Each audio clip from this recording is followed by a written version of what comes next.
Good morning and welcome back to my channel. আশা করি সবাই ভালো আছেন এবং সুস্থ আছেন। তো আজকের ব্লগটা এখন থেকে স্টার্ট করছি। সকাল অনেকক্ষণ আগে শুরু হয়ে গেছে, কিন্তু তখন আর ব্লগ বানানো হয়নি। আজকে ছিল আমার ছেলের প্রথম পরীক্ষা, আজকে ছিল ম্যাথ পরীক্ষা। তো চলুন ব্লগটা স্টার্ট করে, আজকে এই ব্লগটা আপনাদের খুব ভালো লাগে। সোমবার যেহেতু প্রথম পরীক্ষা না, প্রত্যেক মায়েরাও এসেছিল দিতে। আজকে প্রথম পরীক্ষা বলে আমি এটাই ভাবছিলাম যে সব মায়েরা টেনশনে চলে আসবে, আর সেটাই হয়েছে। এই সব চান টান করে এসে কাঁচাগুলো শুকনো করতে দিলাম, আর দেখছি বৃষ্টি পড়ছে। বেশ রোদ্দুর উঠে গেছিলো, ওই জন্য দিলাম বাইরে। আবার একটু গেছি, শুধু ডাটাটা কেটেছি, ব্যাস আবার বৃষ্টি শুরু হয়ে গেছে। আবার তুলে এখানে দিলাম সব জামা কাপড়। সকাল রান্না চাপিয়ে দিয়েছি, এখানে ডাটার ঝাল বসাবো আর চা দুটো বসিয়ে দিয়েছি, দুদিকে দুটো।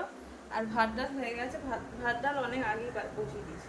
কি রান্না করব ভাবতে ভাবতে বসিয়ে দিলাম বরবটির তরকারি। বরবটির তরকারি আমার খেতে খুব ভালো লাগে, বেশ শুকনো শুকনো করে হলে বেশ খেতে ভালো লাগে। আমার মা আগে বানাতো এই বরবটির তরকারি, বানিয়ে নিত আলাদা করে, বানিয়ে নিয়ে মাছ দিয়ে আর কি ফুটিয়ে নিত। ওইটাও খেতে খুব ভালো লাগে, একটু টমেটো বেশি দিত আর কি, টক বেশ খেতে লাগতো। ওটা আমার বাপির প্রিয় খাবার ছিল, তো সেই কারণে মা খুবই বানাতো তখন। এরকম তরকারির মতো করে নিয়ে মাছ ভাজা হয়ে যাওয়ার পর এই তরকারিটা খানিকটা তুলে ওই মাছের সঙ্গে দিয়ে নেড়ে চেড়ে, একটু টমেটো দিত বেশি টক আনার জন্য, দারুণ খেতে লাগতো, মাখু মাখু বসে। আর ভাত ফুটিয়ে রেখে দিয়েছি, এখানে আছে ডাল আর মসুর করেছি, আর এখানে আছে ডাটার ঝাল। যা ডাটা ছিল সব দিয়ে দিয়েছি। এখন 400 টাকা কেজি, 400 টাকা কেজি ডাটা, তো ডাটা নষ্ট করা যাবে না। আমার ছেলে সেদিনকে ডাটা নিয়ে যুদ্ধ করতে করতে দুটো ডাটা ভেঙে ফেলেছে, তো সেটা ছাড়াতেই পারছি না, কী করে দেবো বলুন। ওই জন্য আজকে যা ছিল সব দিয়ে দিয়েছে। আর বাবা ডাটা খেতে ভালোবাসে, আজকে আমাদের বাড়িতে এই সিজনের প্রথম ইলিশ মাছ এসেছে। ইলিশ মাছ আসার কারণ হচ্ছে, সেটা হচ্ছে যে একটা অন্যরকম একটা ঘটনা হয়েছে, কাহিনী হচ্ছে। সেটা হচ্ছে ও যে দোকান থেকে মাছ কিনে আমার কর্তা, তো সেখানে গেছিলো। সেখানে যাওয়ার পর আজকে মাছ কিনতেই গেছিলো, যে কি মাছ আছে, একটু অন্যরকম মাছ আনবে বলে। তো গিয়ে আজকে দেখছি ইলিশ মাছ এসেছে আর একটা কী মাছ এসেছে বলছিল, এই দুটোই মাছ এসেছে। তো তখন যেই ঢুকেছে, যেখান থেকে ও মাছ কেনে প্রতিদিন, তো সেইখানে বলছে আজকে তো আমাকে ইলিশ মাছ নিতেই হবে, জোর জবরদস্তি করে নিতেই হবে বলে একটা ইলিশ মাছ দিয়েছে। বেশ বড়ই আছে, বড় বলতে ওই মাঝারি এই ধরনের, খুব বড়ও নয়, 1 কেজি সাইজের নয়, 750-700 এরকম আর কি হবে। তো আজকে নিয়ে এসেছে ইলিশ মাছ, এই সিজনের প্রথম ইলিশ মাছ। যদিও ইলিশ মাছ খেতে আমার খুব একটা ভালো লাগে না, আমার ফেভারিট মাছ হচ্ছে চিংড়ি মাছ। আমাকে যত দেবেন তত খাবো। চিংড়ি মাছের কোনো গুণ নেই, কিন্তু আমার খেতে ভালো লাগে। আর ইলিশ মাছের তেল হচ্ছে বাচ্চাদের বলুন বড়দের বলুন খুবই উপকারের জিনিস। ইলিশ মাছের তেল খাওয়া অবশ্যই দরকার। আর ইলিশ মাছে অনেক রকমের মানে প্রোটিন ভিটামিন সব আছে, তো সেই কারণে আমি এখন ছেলেকে দিই। কাঁটা হোক, আমি তো ছাড়িয়ে দেবো, ওর বাবা বলে যে দিতে হবে না, কিন্তু আমি দিই। চিংড়ি মাছটা এখনো পর্যন্ত দিই না, ওর বাবা বলে অ্যালার্জি হবে, তো যেহেতু চিংড়ি মাছে কিছু নেই সেই কারণে আর। 700 মাছ তোমার কত নিয়েছে গো? 1100 কেজি, মানে কেজিতে 1100 টাকা, আর একটু কমবে আর কি। হ্যাঁ, রথ কি উঠে গেল? রথ উঠে গেল, হ্যাঁ তুলে দাও। ক্যামেরার সামনে তোর বাবা চলে এলো, ভুঁড়িটা দেখিয়ে দিয়ে চলে গেল। এইটা আর ওইটাও তুলে দাও। ওই এটা রথ তো নয়, এটা তো আমাদের বিয়ের রথ, এটা আমাদের তত্ত্বসূচি। এটা উলুবেড়িয়া থেকে জিজু এনেছিল। এই দেখ, তোর বাবার মায়ের মতোই করেছে রে, গোলু মোলু। এটা আমাদের বিয়ের তত্ত্বসূচি, এটা ওখানকার। আর এখানকারটা হচ্ছে পালকি, কমন পালকিটা। এখন কত রকমের তত্ত্বসূচি, এটা কি কিউট, খুব সুন্দর। তোকে তো দিলেই তুই 12টা বাজিয়ে দিবি, না ওর বাবা তুলে যাবে বলেই যাচ্ছে। কি সুন্দর, তোর বিয়েতে এটাই দিয়ে দেবো। না, হ্যাঁ খরচা কমে যাবে। নিয়ে না। এটা হচ্ছে এখানের পালকি, ধুলো পড়ে গেছে। এখানে তত্ত্বসূচি দেখছিলাম, বাজারে গেছিলাম, বেগুন ওই একটা দোকানে দেখছিলাম এরকম সাজানো আছে, সেই সোনার গয়না যেরকম সাজানো থাকে ওরকম সাজিয়ে রেখেছে। যেগুলো একটু পোকা ধরা সেগুলো একটা 120 টাকা কেজি, আর যেগুলো একদম নিরেট ভালো সেগুলো 150 টাকা কেজি। বাবা, আর পটলের দামটা একটু কমেছে 40 টাকা। পটলই খেতে হবে, পটল পোস্ত, দই পটল, দই চিংড়ি, দই। ইলিশ মাছ হচ্ছে আমার কর্তার প্রিয় মাছ,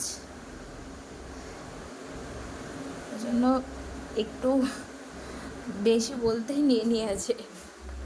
ওর খুব পছন্দ ইলিশ মাছ, আর তোপসে মাছ হচ্ছে ফেভারিট। ইলিশ মাছটাই সব থেকে বেশি।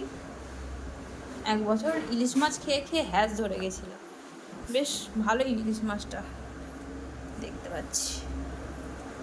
এক বছর ইলিশ মাছ খেয়ে না হ্যাস ধরে গেছিলো। এই রে, নুন দিতে বলে গেছে তাড়াতাড়ি। প্রচুর ইলিশ মাছ উঠেছিল সে বছরে, মানে সবাই মন ভরে ইলিশ মাছ খেয়েছে। তোমাকে তো রান্না করতে হবে না গিয়ে, তোমার আবার কিসের চিন্তা? তোমাকে তো রান্না করতে হবে না। অনিমা বলছে 12টা বেজে গেল রে। আমার অনিমা এখন 3 দিন ধরে নেমন্তন্ন বাড়ি খাচ্ছে।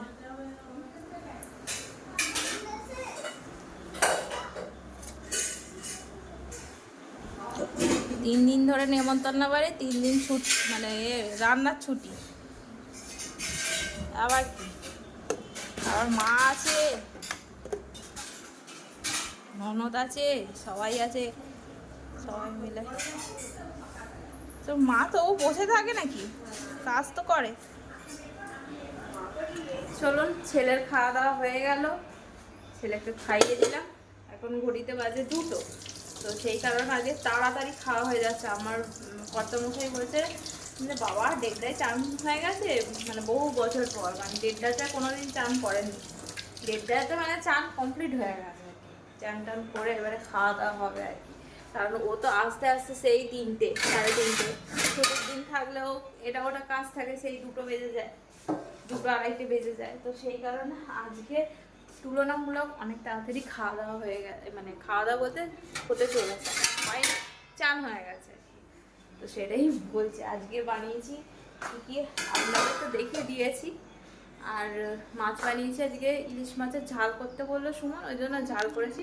আমার ছেলে বলছে যে দারুণ হয়েছে মাছ। এই যে আপনাদের এক ঝলক দেখিয়ে দিই, মাখো মাখো করে পোস্ত দিয়ে দিয়ে ওই একটুখানি হালকা করে ভেজে নিয়েছি, কারণ তেলটা খাবো বলে। এই যে ইলিশ মাছের তেলটা খাবো বলে হালকা করে ভেজে নিয়েছি। তেলটা ঢেলে নিয়ে একটু পোস্ত দিয়ে আর সাদা সর্ষে দিয়ে ঝাল করেছি, আর 2 কোয়া রসুন দিয়েছি যাতে টেস্টটা বাড়ে। 2 কোয়া রসুন দিলে না এতে টেস্টটা দ্বিগুণ হয়ে যায়। আর কাঁচা লঙ্কা দিয়ে দিয়েছি, ব্যাস, আর কিছু না, হলুদ নেই, ব্যাস। চলুন খাওয়া দাওয়া, চলুন।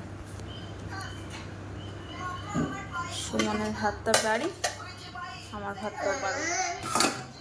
ইলিশ মাছ হলে আর কিছু খাবারের দরকার পড়ে না, ইলিশ মাছ দিয়েই ভাত খাওয়া যায়। ইলিশ মাছের তেল, ইলিশ মাছের কারি, তারপরে মাছ, এই দিয়েই ভাত খাওয়া যায়। একটুখানি তেল আর একটা আলু ভাতে হলেই, একটু নুন হলেই ব্যাস, পুরো ভাতই খাওয়া হয়ে যায়। আর ইলিশ মাছের তেল খাওয়া খুবই ভালো সবার পক্ষে, সবার জন্যই। চলুন খাওয়া দাওয়া করে নিই। গুড ইভিনিং, এখন ঘড়ির কাটা হচ্ছে 7:30 ঘরে। তো একটুখানি বেরোচ্ছি বাইরে, একটুখানি ঘুরতে। কালকে ছেলের পরীক্ষা নেই, আজকে পরীক্ষা হচ্ছে বুধবার, তো সেই কারণে একটুখানি ভাবছি ঘুরে আসি। আর চা খাওয়া হয়ে গেছে, আর রুটিও করা হয়ে গেছে, এদিকে কাজকর্ম মিটিয়ে দিয়ে একেবারে সব কিছু ঠিকঠাক করে দিয়ে বাইরে বেরোচ্ছি একটুখানি হাওয়া খেতে। তো চলুন যাওয়া যাক।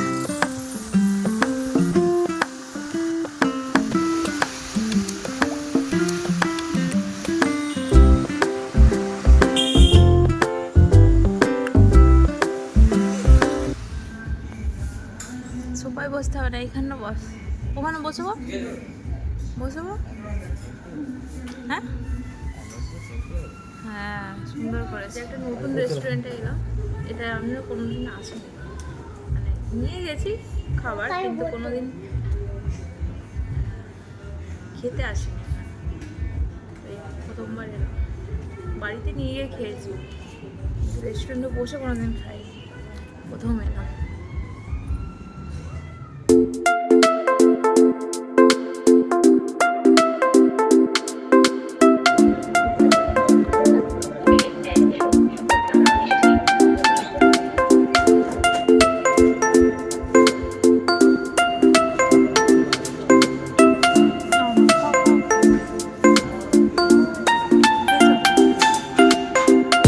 চলুন বন্ধুরা, আজকের মতো ব্লগটা এখান পর্যন্ত। যদি কিছু ভালো লেগে থাকে চ্যানেল অবশ্যই সাবস্ক্রাইব করবে, লাইক করবে, কমেন্টে জানাবেন যে আমার ব্লগ কেমন হচ্ছে। চলুন ডিনার ছেড়ে নিই, একেবারে খিদে পেয়ে গেছে বলে একবার ডিনারটা করে তারপর ফ্রেশ হবো। চলুন, ব্লগটা ভালো লাগলে একটা লাইক দেবেন, শেয়ার করবেন এবং কমেন্টে জানাবেন যে আমার ব্লগ কেমন হচ্ছে। আবার একটা অন্য ব্লগে আপনাদের সাথে দেখা হবে। টাটা, বাই, গুড নাইট, ভালো থাকবেন, টাটা।